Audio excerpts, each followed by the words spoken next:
Yeah, warm it up though. You know what time it is. You know who you on with. You know who you rocking with.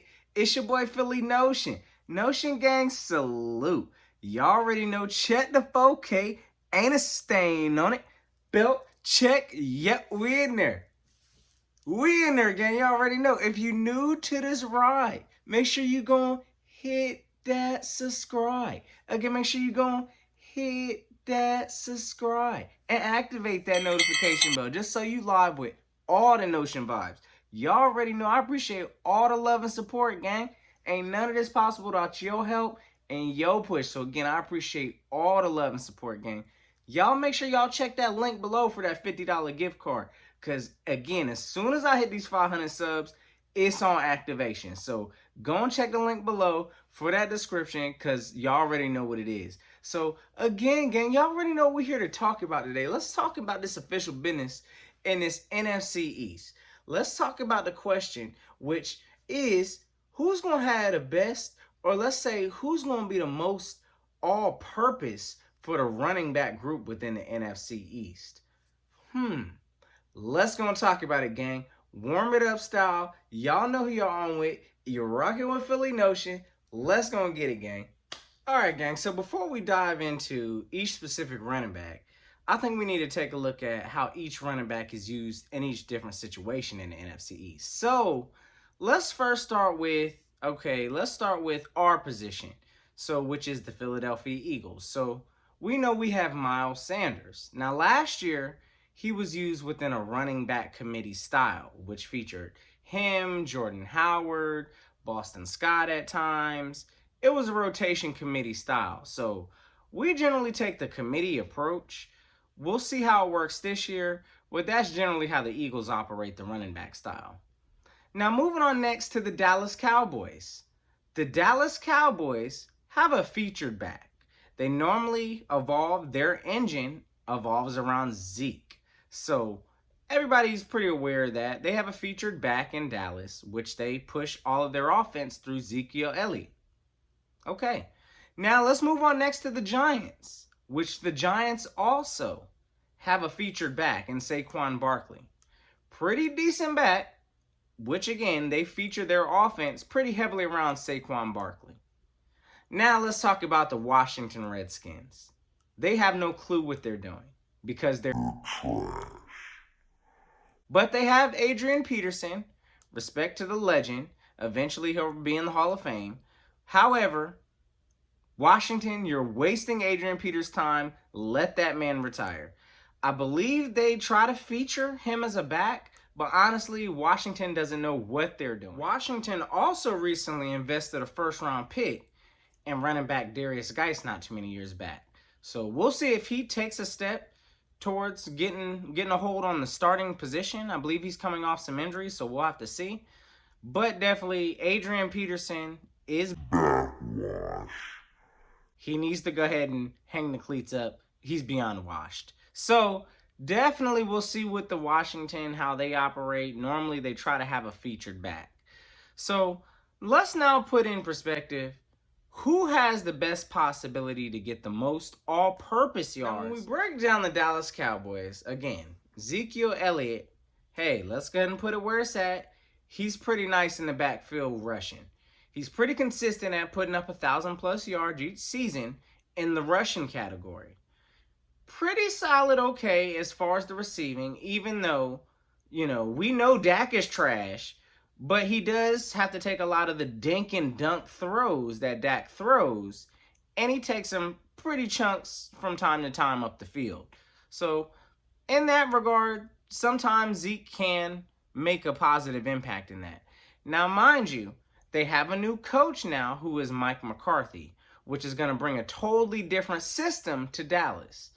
My bet is that eventually in time, not sure how many years, I'm sure it might take about a year or two, but definitely, eventually Zeke is going to be looking like Eddie Lacy, the washed up version.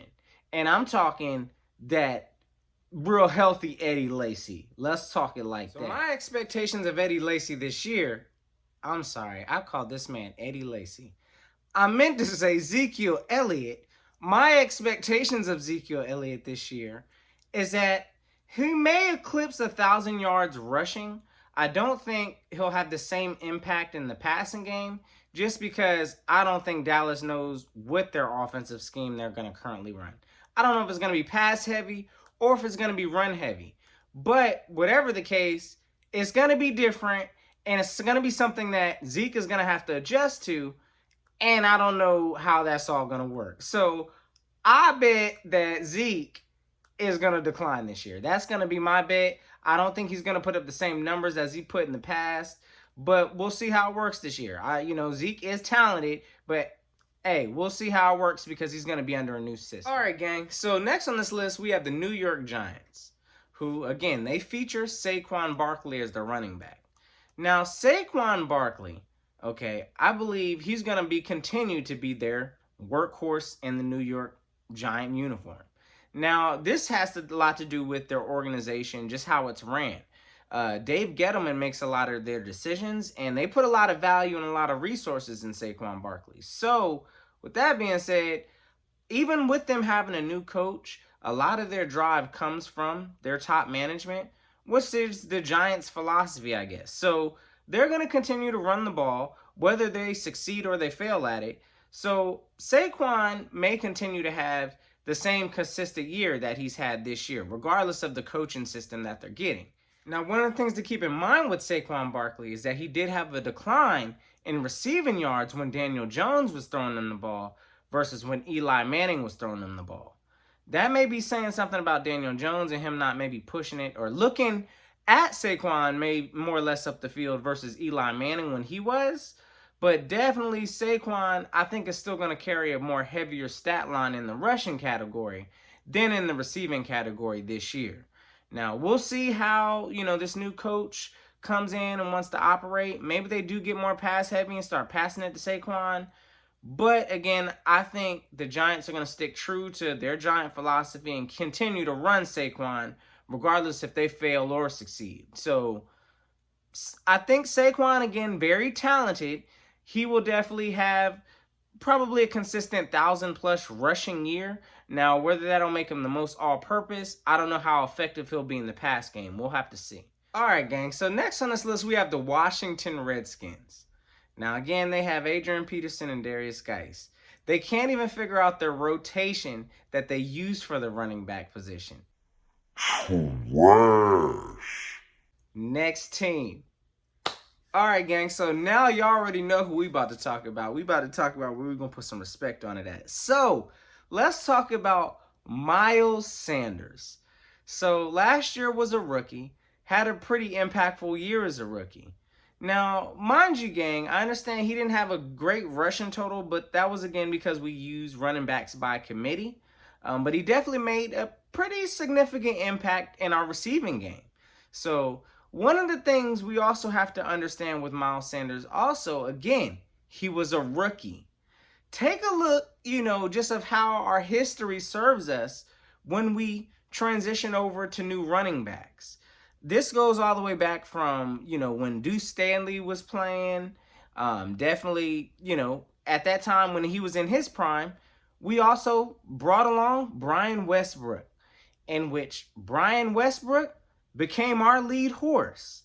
Eventually, after Westbrook became, in his prime, we got Shady McCoy, which Shady McCoy became the truth here also.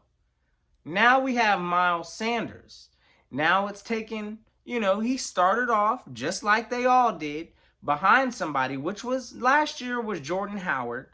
Okay, now Miles Sanders is finding his own groove. And this is going to be the year that Dougie P takes the handcuffs off of him and lets him do his thing. You also have to understand, gang, that Miles Sanders is coached by one of the best running back coaches in the league. Deuce Staley has this man on his stuff. So with that being said alone, you could expect for Miles Sanders to have a pretty significant turnaround this year. You can believe that he's going to have more of an impactful role, just as Brian Westbrook, Deuce Staley, and all of our other previous past backs, such as Shady McCoy. They all took on their own personal role. So this is why, honestly, gang, I'm not in a panic to rush out and sign a running back at this point, just because I want to see what Miles Sanders can do when he has that lead role. Now, again, we saw last year early during his rookie season, we expected some growing pains that Miles Sanders, he did a lot of dancing. Now, hopefully some of that dancing is going to be straight just hitting the hole. But we'll see how it all works this year. But also he has a great impact in our receiving game, which that gives him the strongest shot, in my opinion, that he's going to be the lead back for having the most all-purpose yards in the league. So I think he's going to have a bigger impact with the rushing and also with the receiving, which is potentially going to give him that shot of being the best all-purpose back in the division. All right, gang, so on that note, y'all already know, we're going to leave it with a couple questions with y'all for today. So pretty much, drop me some comments below. Let me know who within the NFC East has the best opportunity to get the most all-purpose yards for the running back position. And then also, I just want to know as a bonus question, gang, who's got the best running back group within all of the divisions within the NFL? I think we have the strongest group within the NFC East. I mean, when you include Zeke, you got to include Saquon, and then you got to include Miles Sanders. I mean, yeah, we still got, legendary washed up AP, but yeah. As far as the competition-wise, as far as the whole group, I think we own that in the NFC East. Let me know in the comments below, gang. But y'all already know, gang. Y'all know who y'all rocking with. Appreciate the love as always, gang. Fly, Eagles, fly. And until next time, gang, gon' keep the notion.